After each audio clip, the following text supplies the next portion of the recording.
Hello दोस्तों, तो कैसे आप सभी। आशा करता हूँ आप सभी अच्छे ही होंगे।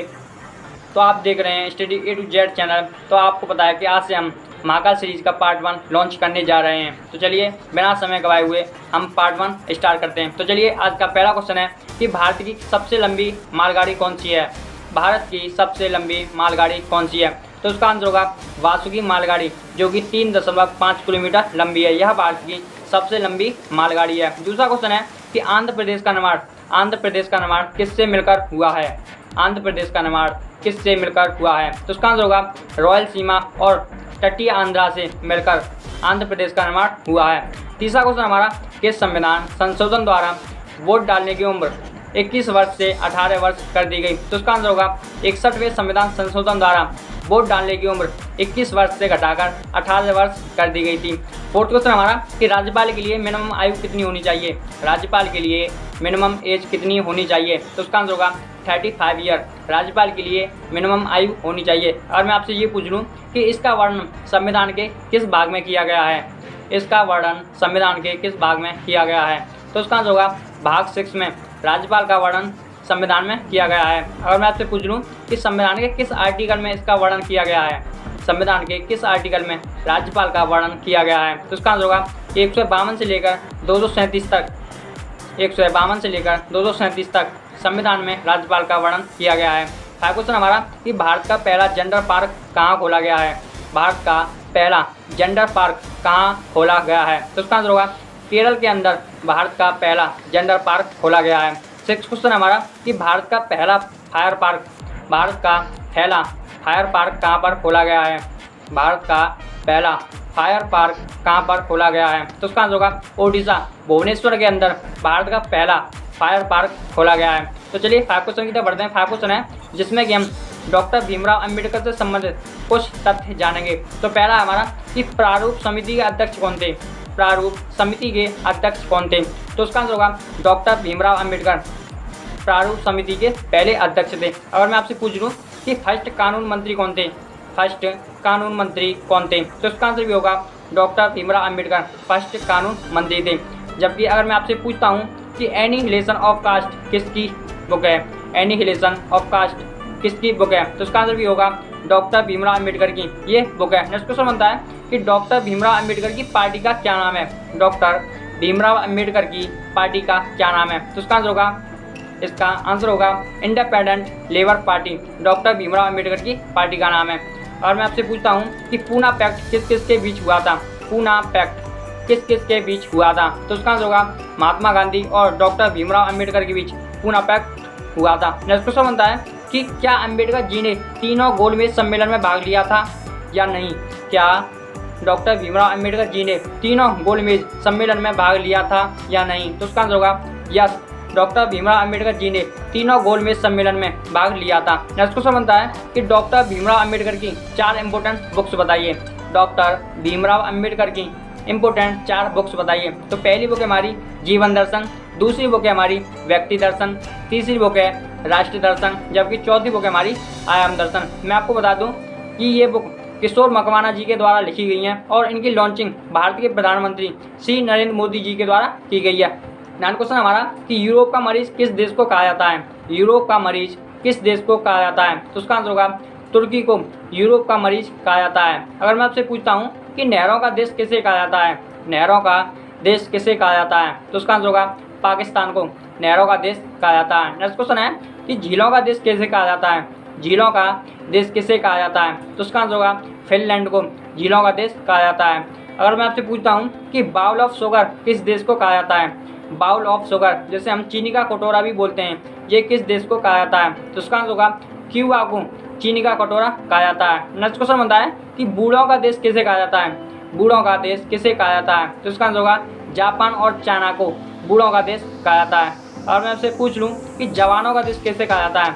जवानों का देश किसे कहा जाता है। तो उसका आंसर होगा अपना भारत जवानों का देश कहलाता है।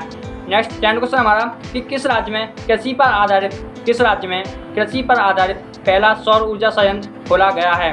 किस राज्य में कृषि पर आधारित पहला सौर ऊर्जा संयंत्र खोला गया है। तो उसका आंसर होगा जयपुर राजस्थान के अंदर कृषि पर आधारित पहला सौर ऊर्जा संयंत्र खोला गया है।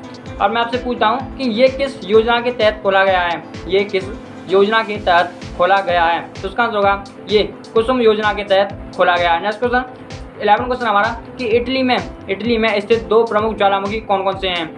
इटली में स्थित दो प्रमुख ज्वालामुखी कौन कौन से हैं। तो नंबर 1 पर आता है एटना ज्वालामुखी और सेकंड नंबर पर आता है वेसुवियस ज्वालामुखी। तो चलिए 12 क्वेश्चन की तरफ बढ़ते हैं। 12 क्वेश्चन हमारा कि डॉक्टर भीमराव अम्बेडकर को भारत रत्न कब दिया गया था।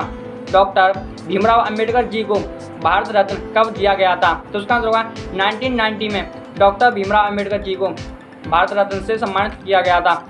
और मैं आपकी जानकारी के लिए बता दूं कि 1990 में नेल्सन मंडेला जी को भी भारत रत्न से सम्मानित किया गया था।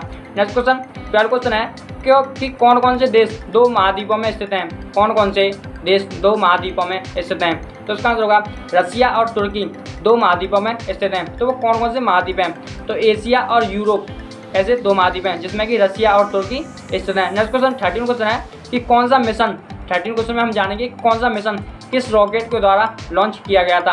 तो फर्स्ट आता हमारा चंद्रयान फर्स्ट जो कि PSLV C11 के द्वारा लॉन्च किया गया था। सेकंड हमारा चंद्रयान सेकंड किस रॉकेट के द्वारा लॉन्च किया गया था। चंद्रयान सेकंड किस रॉकेट के द्वारा लॉन्च किया गया था। तो उसका आंसर होगा GSLV M1 के द्वारा GSLV सेकंड लॉन्च किया गया था। तो मैं आपसे पूछता हूँ कि इसमें लैंडर का क्या नाम था। इसमें लैंडर का क्या नाम था। तो मैं आपको बता दूं इसमें लैंडर का नाम विक्रम था जबकि रोवर का नाम प्रज्ञान था। तीसरा मिशन है कि मंगलयान किस रॉकेट के द्वारा लॉन्च किया गया था। मंगलयान किस रॉकेट के द्वारा लॉन्च किया गया था। तो उसका आंसर होगा PSLV C25 के द्वारा मंगलयान लॉन्च किया गया था। तो मैं आपको बता दूं कि ये 2013 में लॉन्च किया गया था और यह मंगल पर 2014 में पहुंचा था। नेक्स्ट क्वेश्चन है 14 क्वेश्चन है कि अंतरिक्ष में जाने वाला पहला व्यक्ति कौन है। अंतरिक्ष में जाने वाला पहला व्यक्ति कौन था। तो उसका आंसर होगा यूरी गागरिन अंतरिक्ष में जाने वाले पहले व्यक्ति हैं। मैं आपको बता दूं ये बोस्टन मिशन के द्वारा गए थे। नेक्स्ट क्वेश्चन 15 क्वेश्चन है कि मेक इन इंडिया किस वर्ष चलाया गया था। मेक इन इंडिया अभियान किस वर्ष चलाया गया था।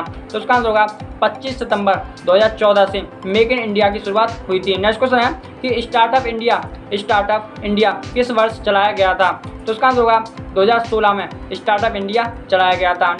नेक्स्ट क्वेश्चन बनता है कि स्टैंड अप इंडिया अभियान किस वर्ष चलाया गया था। तो उसका आंसर होगा 5 अप्रैल 2016 में स्टैंड अप इंडिया अभियान चलाया गया था। नेक्स्ट क्वेश्चन 15 क्वेश्चन है कि विक्रम साराभाई स्पेस सेंटर कहाँ पर है। विक्रम साराभाई स्पेस सेंटर कहाँ पर है। तो उसका आंसर होगा तिरुवनंतपुरम जो कि केरल के अंदर पड़ता है। यहाँ पर विक्रम साराभाई स्पेस सेंटर है। अब मैं आपसे पूछ लूँ कि इसरो के पहले चेयरमैन कौन थे। इसरो के पहले चेयरमैन कौन थे। तो उसका आंसर होगा विक्रम साराभाई इसरो के पहले चेयरमैन थे। मैं आपको बता दूं कि विक्रम साराभाई को अंतरिक्ष विज्ञान का जनक भी कहा जाता है। नेक्स्ट क्वेश्चन 18 क्वेश्चन है कि इसरो की स्थापना कब हुई थी। इसरो की स्थापना कब हुई थी। तो उसका आंसर होगा 15 अगस्त 1969 को इसरो की स्थापना हुई थी। और मैं आपसे पूछता हूँ कि what is the full form of ISRO. What is the full form ISRO. तो उसका आंसर होगा Indian Space Research and Organisation. Indian Space Research and Organisation इसकी फुल फॉर्म है। नेक्स्ट क्वेश्चन है कि इसके फर्स्ट चेयरमैन कौन थे। तो उसका आंसर होगा विक्रम साराभाई इसरो के फर्स्ट चेयरमैन थे। और इसके प्रेजेंट में चेयरमैन कौन है। तो उसका आंसर होगा K7 इसके प्रेजेंट में चेयरमैन है। नेक्स्ट क्वेश्चन बनता है कि बेंगलुरु को क्या कहा जाता है। बेंगलुरु को क्या कहा जाता है। तो उसका आंसर होगा गोल्डन सिटी और सिलिकॉन वैली बेंगलुरु को कहा जाता है। नेक्स्ट क्वेश्चन 19 क्वेश्चन है कि अफ्रीका की सबसे ऊंची चोटी कौन सी है। अफ्रीका की सबसे ऊंची चोटी कौन सी है। तो उसका आंसर होगा किलिमंजारो जो कि तंजानिया के अंदर पड़ती है। ये अफ्रीका की सबसे ऊंची चोटी है। नेक्स्ट क्वेश्चन है कि सबसे छोटे कद की जनजाति कहाँ पर पाई जाती है। सबसे छोटे कद की जनजाति कहाँ पर पाई जाती है। तो उसका आंसर होगा पिग्मी सबसे छोटे कद की जनजाति कहलाती है जो कि कांगो के अंदर पाई जाती है। अब मैं आपसे पूछता हूँ कि कांगो कहाँ पर पड़ता है। तो ये अफ्रीका के अंदर पड़ता है। अगर आपको महाकाल सीरीज अच्छी लग रही हो तो प्लीज़ वीडियो को लाइक और शेयर जरूर कीजिएगा और चैनल को सब्सक्राइब करना न भूलिए। तो चलिए नेक्स्ट क्वेश्चन 20 क्वेश्चन की तरफ बढ़ते हैं। 20 क्वेश्चन है कि शैवालों के अध्ययन को क्या कहा जाता है। शैवालों के अध्ययन को क्या कहा जाता है। तो उसका आंसर होगा फाइकोलॉजी शैवालों के अध्ययन को कहा जाता है। नेक्स्ट क्वेश्चन बनता है कि कवक के अध्ययन को क्या कहा जाता है। कवक के अध्ययन को क्या कहा जाता है। तो उसका आंसर होगा माइकोलॉजी कवक के अध्ययन को कहते हैं। नेक्स्ट क्वेश्चन है कि शैवाल और कवक के सहजीवन यानी कि शैवाल और कवक के संबंध से जो बनता है उसको क्या कहते हैं। तो उसका आंसर होगा लाइगेंड यानी कि शैवाल और कवक के सहजीवन को लाइकेन कहा जाता है। नेक्स्ट क्वेश्चन 21 क्वेश्चन हमारा कि वेल्स घास के मैदान कहाँ पर पाए जाते हैं। वेल्स घास के मैदान कहाँ पर पाए जाते हैं, तो उसका आंसर होगा साउथ अफ्रीका के अंदर वेल्स घास के मैदान पाए जाते हैं। अगर मैं आपसे पूछ लूँ कि डाउन्स घास के मैदान कहाँ पर पाए जाते हैं, डाउन्स घास के मैदान कहाँ पर पाए जाते हैं, तो उसका आंसर होगा ऑस्ट्रेलिया के अंदर डाउन्स घास के मैदान पाए जाते हैं। नेक्स्ट क्वेश्चन 22 क्वेश्चन हमारा कि सबसे लंबे समय तक प्रधानमंत्री पद पर रहने वाले पहले गैर कांग्रेसी कौन हैं। सबसे लंबे समय तक प्रधानमंत्री पद पर रहने वाले पहले गैर कांग्रेसी कौन है, तो उसका आंसर होगा भारत के प्रधानमंत्री श्री नरेंद्र मोदी जी पहले गैर कांग्रेसी हैं जो कि प्रधानमंत्री पद पर सबसे लंबे समय तक रहे हैं। नेक्स्ट क्वेश्चन 23 क्वेश्चन है कि भारत के पहले सिख प्रधानमंत्री कौन थे। भारत के पहले सिख प्रधानमंत्री कौन थे, तो उसका आंसर होगा डॉक्टर मनमोहन सिंह भारत के पहले सिख प्रधानमंत्री थे जो कि 10 वर्षों तक प्रधानमंत्री रहे थे। नेक्स्ट क्वेश्चन 24 क्वेश्चन हमारा। नेक्स्ट क्वेश्चन 24 क्वेश्चन है कि भारत के सबसे युवा प्राइम मिनिस्टर कौन थे। भारत के सबसे युवा प्राइम मिनिस्टर कौन थे, तो उसका आंसर होगा राजीव गांधी भारत के सबसे युवा प्रधानमंत्री रह चुके हैं। नेक्स्ट क्वेश्चन 25 क्वेश्चन है कि दूध में कौन सा प्रोटीन पाया जाता है। दूध में कौन सा प्रोटीन पाया जाता है, तो उसका आंसर होगा कैसीन नामक दूध में प्रोटीन पाया जाता है। नेक्स्ट क्वेश्चन 26 क्वेश्चन हमारा कि डिस्कवरी ऑफ इंडिया किसकी बुक है। डिस्कवरी ऑफ इंडिया किसकी बुक है, तो उसका आंसर होगा जवाहरलाल नेहरू की ये बुक है। नेक्स्ट क्वेश्चन की तरफ बढ़ते हैं। 27 क्वेश्चन है कि सिविल सर्विस का जनक किसे कहा जाता है। सिविल सर्विस का जनक किसे कहा जाता है, तो उसका आंसर होगा कॉर्नवालिस को सिविल सर्विस का जनक कहा जाता है। और मैं आपसे यहीं पर पूछ लूँ कि पुलिस का जनक किसे कहा जाता है। पुलिस का जनक किसे कहा जाता है, तो उसका आंसर भी होगा कॉर्नवालिस को पुलिस और सिविल सर्विस का जनक कहा जाता है। चलिए 28 क्वेश्चन की तरफ बढ़ते हैं। 28 क्वेश्चन है कि रसिया के नेविगेशन सिस्टम का क्या नाम है। रसिया के नेविगेशन सिस्टम का क्या नाम है, तो उसका आंसर होगा ग्लोनस रसिया के नेविगेशन सिस्टम का नाम है। अब मैं आपसे पूछ लूँ कि भारत के नेविगेशन सिस्टम का क्या नाम है। भारत के नेविगेशन सिस्टम का क्या नाम है, तो उसका आंसर होगा नाविक भारत के नेविगेशन सिस्टम का नाम है। नेक्स्ट क्वेश्चन बनता है कि यूएसए यानी कि अमेरिका के नेविगेशन सिस्टम का क्या नाम है, तो उसका आंसर होगा ग्लोबल पोजिशनिंग सिस्टम यानी कि अमेरिका के नेविगेशन सिस्टम का नाम है। अब मैं से यहीं पर पूछता हूँ कि चाइना के नेविगेशन सिस्टम का क्या नाम है। चाइना के नेविगेशन सिस्टम का क्या नाम है, तो उसका आंसर होगा बाइडू चाइना के नेविगेशन सिस्टम का नाम है। क्वेश्चन 29 क्वेश्चन है कि रामायण संग्रहालय और सांस्कृतिक केंद्र कहाँ पर खोला जा रहा है। रामायण संग्रहालय और सांस्कृतिक केंद्र कहाँ पर खोला जा रहा है, तो उसका आंसर होगा बाराबंकी जो कि यूपी के अंदर पड़ता है। यहाँ पर रामायण संग्रहालय और सांस्कृतिक केंद्र की स्थापना की जा रही है। नेक्स्ट क्वेश्चन 30 क्वेश्चन है क्वेश्चन हमारा कि भाभा एटॉमिक रिसर्च सेंटर कहाँ पर स्थित है। भाभा एटॉमिक रिसर्च सेंटर कहाँ पर स्थित है, तो उसका आंसर होगा ट्राम्बे में भाभा एटॉमिक रिसर्च सेंटर स्थित है। और मैं आपसे यहीं पर पूछता हूँ कि ट्राम्बे कहाँ पर पड़ता है। ट्राम्बे कहाँ पर पड़ता है, तो उसका आंसर होगा महाराष्ट्र के अंदर ट्राम्बे पड़ता है जहाँ पर भाभा एटॉमिक रिसर्च सेंटर स्थित है।